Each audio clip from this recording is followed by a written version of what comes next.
बिस्मिल्लाहिर्रहमानिर्रहीम। अस्सलाम वालेकुम स्टूडेंट्स। आज जो हम बात करेंगे बेटा वो हमने बात करनी है चैप्टर नंबर 1 की डेफिनेशंस के बाद बेटा हमारा जो है वो इस चैप्टर से रिलेटेड जो एमसीक्यूज़ हैं वो एमसीक्यूज़ हैं और उसके बाद हमारा ये चैप्टर टोटल वाइंड अप हो जाएगा। अब बेटा इसमें जो सबसे पहले जो डेफिनेशंस हैं अगर हम उनकी बात करें दैट इज़ क्वाड्रेटिक इक्वेशन, और क्वाड्रेटिक इक्वेशन का सेकंड नेम है सेकंड डिग्री इक्वेशन। ठीक है, इसको क्वाड्रेटिक इक्वेशन भी कहते हैं बेटा और इसको सेकंड डिग्री इक्वेशन भी कहते हैं। सबसे पहला बेटा हमारा यहाँ पर जो डेफिनेशन है दैट इज़ क्वाड्रेटिक इक्वेशन।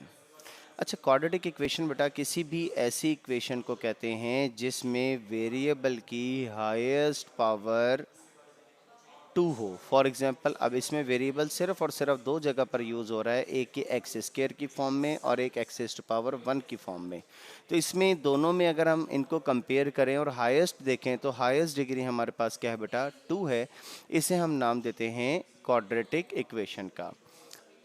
इसी तरीके से हम इसको डिफाइन करते हैं an equation which contains the square of variable quantity but no higher powers। Square हो, जो हायर पावर है वो स्केयर हो लेकिन स्केयर से ज़्यादा हायर पावर ना हो, इज कॉल्ड क्वाड्रेटिक इक्वेशन और सेकंड डिग्री इक्वेशन। अब फॉर एग्जांपल जब आपने इसकी एग्जांपल देनी है तो बेटा ज़रूरी नहीं है कि आप इन्हीं दो एग्जांपल्स को रटे लगाएंगे तो आपकी डेफिनेशन कंप्लीट होगी। आप मेरा बेटा जिस तरीके से मैंने डेफिनेशन लिखी है आप इसको ऐसे भी इसको डिफाइन कर, जैसे एग्जांपल लिखी है आप ऐसे ही अपनी तरफ से भी एग्जांपल डिफाइन कर सकते हैं। लेकिन जब आप इसकी एग्जांपल देंगे तो एक चीज़ का ख्याल रखिएगा कि एक आपने वेरिएबल पावर 1 के साथ रख लें और दूसरी जो है वो आप रख लें प्योर क्वाड्रेटिक इक्वेशन की फॉर्म में कि जिसमें सिर्फ और सिर्फ एक्स स्क्वायर हो, जैसे कि हमने एक्सरसाइज 1.1 में इसको प्योर क्वाड्रेटिक इक्वेशन का नाम दिया था। ठीक है, नेक्स्ट बेटा हमारे और ये डेफिनेशन जिनको हिस्टोरिक लगे हुए हैं आप सबको मालूम है कि ये बोर्ड के पॉइंट ऑफ व्यू से बहुत इंपॉर्टेंट डेफिनेशन हैं। सेकेंड डेफिनेशन जो है बेटा हमारे पास है standard form of quadratic equation. देखिए इसमें जो क्वाड्रेटिक इक्वेशन की स्टैंडर्ड फॉर्म होती है ना, इसको हम लिखते हैं a x square plus b x plus c is equal to zero. और इसके आगे आपने लाजमी मेंशन करना है कि a is not equal to zero, कि ए ज़ीरो के इक्वल नहीं हो सकता। ये जो फॉर्म है इसको हम नाम देते हैं standard form of quadratic equation, a x square plus b x plus c. ठीक है, अब इसमें ए बी सी क्या है, ए बी और सी इसमें क्या है सारे, इसमें है बेटा रियल। अच्छा, यहाँ पर जो मज़ीद हम कंडीशन यूज़ करते हैं कि ए ज़ीरो के इक्वल नहीं हो सकता बेटा, उसकी वजह ये है कि इस क्वाड्रेटिक इक्वेशन में a x square plus b x plus c is equal to zero में अगर हमने यहाँ पर ए को ज़ीरो के इक्वल रख लिया तो ज़ीरो को एक्स स्क्वायर से मल्टीप्लाई करेंगे, क्या बन जाएगा बेटा zero plus b x plus c is equal to zero, और ये आपके पास बन जाएगी बेटा linear equation.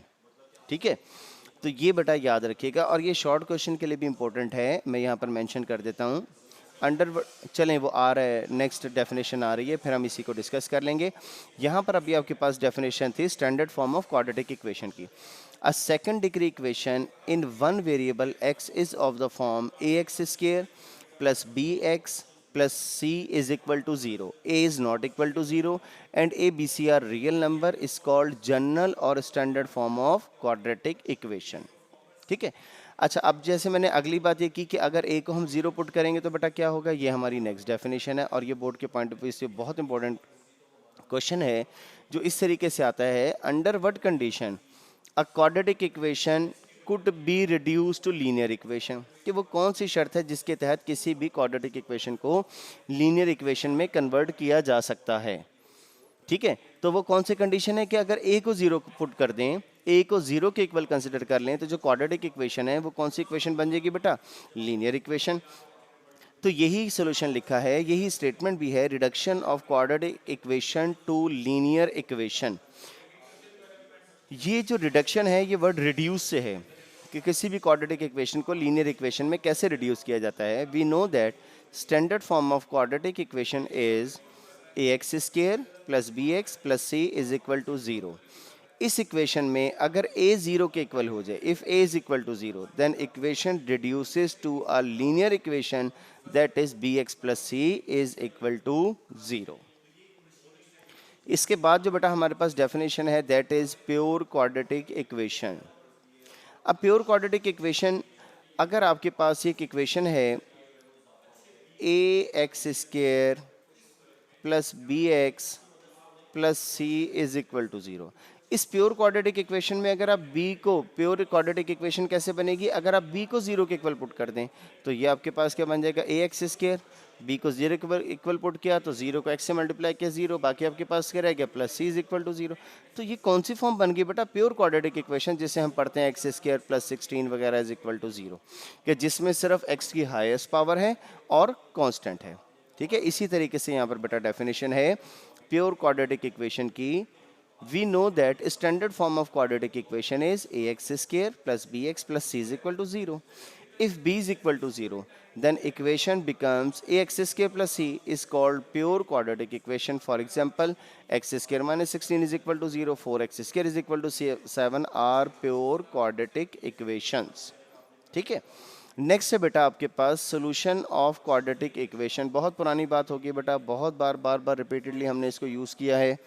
There are 3 methods to solve a quadratic equation, कि किसी भी क्वाड्रेटिक इक्वेशन को सॉल्व करने के कितने तरीके हैं, किसी भी क्वाड्रेटिक इक्वेशन को सॉल्व करने के 3 तरीके हैं बेटा। Number 1 factorization, number 2 completing square and number 3 is quadratic formula. Next definition है हमारे पास डिग्री ऑफ पॉलिनोमियल। आप ये देखें, हमने फर्स्ट एक्सरसाइज में बात की तो हमारे पास जो है वो इक्वेशन सारी वही बन रही थी जो क्वाड्रेटिक इक्वेशन थी इसी तरह की। फिर हमने जब सेकंड इक्वेशन की बात की उसमें भी ऐसे ही थी, और फिर जब हम थर्ड इक्वेशन पर आए तो हमारे पास कुछ इस किस्म की भी इक्वेशन बनना शुरू हो गई थी। ठीक है, तो ये जो इसकी हाईएस्ट पावर होती है ना किसी भी इक्वेशन की, वो बेटा क्या कहलाती है, इसकी डिग्री कहलाती है। अब अगर आपके पास फॉर एग्जांपल एक जगह पर है x is power 2/3 plus 5 x is to power 1/3 plus 5 is equal to 0। अब इसकी डिग्री अगर आपने देखनी है कि इसकी डिग्री क्या होगी बेटा, तो इसमें जो हाईएस्ट पावर है that is called its degree. ठीक है, तो जो भी इनमें से हाईएस्ट पावर होगी वो इसकी डिग्री होगी।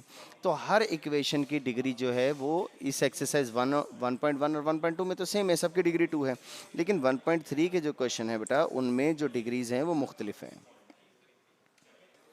बहरहाल किसी भी इक्वेशन में जो हाईएस्ट पावर होती है that is called its degree. अच्छा बेटा, नेक्स्ट डेफिनेशन की अगर हम बात करें दैट इज रेसिप्रोकल इक्वेशन।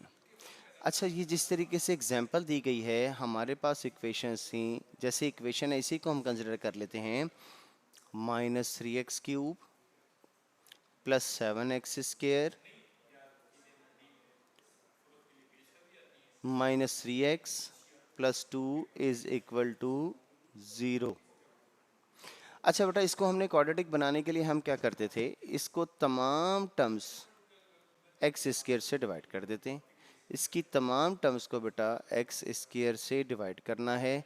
इसी तरीके से 2x⁴ प्लस 3x³ है, it is cube, plus 7x² divided by x² minus 3x divided by x² plus 2 divided by x² is equal to 0 divided by x²। अब जब इसको कैंसिल करेंगे बेटा तो ये आपके पास बन जाएगा 2x²। इसी तरीके से ये कैंसिल होके आपके पास बन जाएगा बेटा -3x, और x² से कैंसिल हो गया, बाकी आपके पास बन जाएगा बेटा 7 -3/x plus 2/x² is equal to 0। ठीक है, अब हम क्या करते थे, इसमें से x² और x² की वैल्यूज को इकट्ठा कलेक्ट कर लिया, इसी तरीके से x की वैल्यूज को कलेक्ट कर लेते हैं, और इसी तरीके से आपके पास लास्ट आ गया 7। अच्छा, अब हमने क्या किया, जो x⁴ या x³ था, जो x⁴ था इसे हमने क्या बना दिया x², जो x³ था इसे क्या बना दिया x, जो x² था इसे क्या बना दिया 1, जो x था इसे किससे रिप्लेस कर दिया 1/x से, और जो सिर्फ x⁴ था इसे हमने किससे रिप्लेस कर दिया x² से। तो इसकी डेफिनेशन के बेटा इसी तरीके से वर्ड यूज हो रहे हैं, N equation which remain unchanged when x is replaced by 1/x। अच्छा, अब ये जो वर्ड यूज हो रहे हैं, N equation which remain unchanged when x is replaced by 1/x, तो इसमें देखें बेटा रिमेन अनचेंज्ड से मुराद है कि अगर हम इसको ऐसे भी सॉल्व कर लेना, अगर x की वैल्यू फॉर एग्जांपल 1 और 2 आती हैं तो रिप्लेस और चेंज करने के बाद भी x की वैल्यू क्या आएंगी 1 और 2 ही आएंगी, तो इसे हम कहते हैं कि इससे कोई फ़र्क नहीं पड़ेगा an equation which remain unchange, कि इक्वेशन को कोई फर्क ना पड़े, when x is replaced by 1/x is called a reciprocal equation. और ये जो बेटा आपके पास रेसिप्रोकल इक्वेशन है, इसके लिए आपने एक एग्जांपल इसकी मेंशन करनी है। इसके बाद जो बेटा हमारे पास डेफिनेशन है रेसिप्रोकल इक्वेशन के पास, that is exponential equation. Exponential equation के जब क्वेश्चन सॉल्व किए थे बेटा, आपको बताया था कोई भी ऐसी इक्वेशन जिसमें कांस्टेंट की पावर में वेरिएबल आ जाए, ठीक है, ऐसी इक्वेशन को हम किसका नाम देते हैं, एक्सपोनेंशियल इक्वेशंस का। An equation in which the variable occurs in exponent, exponent जिसे हम कहते हैं पावर, ठीक है, यहाँ पर जो x को हम कहते हैं ना 2 रेस्ट पावर x, 2 की पावर x, तो इससे पढ़ते हैं 2x is an exponent, occurs in exponent is called exponential equation. For example, अब उसी तरीके से जो आपको पहले बताया बेटा कि अगर आपने इसकी एग्जांपल बनानी है तो इसकी एग्जांपल आप खुद भी बना सकते हैं, ठीक है। रेडिकल इक्वेशन नेक्स्ट है बेटा, radical equation, an equation involving expression under the radical sign, कोई भी ऐसा एक्सप्रेशन जिसमें वेरिएबल, ये रेडिकल साइन कहलाता है, रेडिकल साइन के अंदर आ जाए, this is known as a radical equation, ठीक है। An equation involving expression under the radical sign is called radical equation. For example, square root of x plus 5 minus 6 is equal to 0, और इसको भी आप खुद बना सकते हैं। और जब आपको रेडिकल इक्वेशन के सोल्यूशन करवाए थे, वहाँ पर आपको एक शॉर्ट क्वेश्चन भी लिखवाया था, how can we solve a radical equation. A radical equation can be solve by taking square on both sides, by squaring on both sides.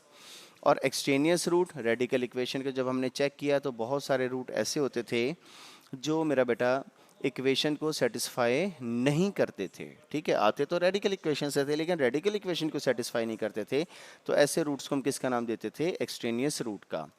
यही इसकी डेफिनेशन है, the roots obtain from radical equation, हासिल हमें radical equation से होते हैं but not satisfy the radical equation, हासिल भी उसी रेडिकल इक्वेशन से होते हैं लेकिन उसी रेडिकल इक्वेशन को सेटिस्फाई भी नहीं करते, इज कॉल्ड एक्सटेनियस रूट या आर कॉल्ड एक्सटेनियस रूट।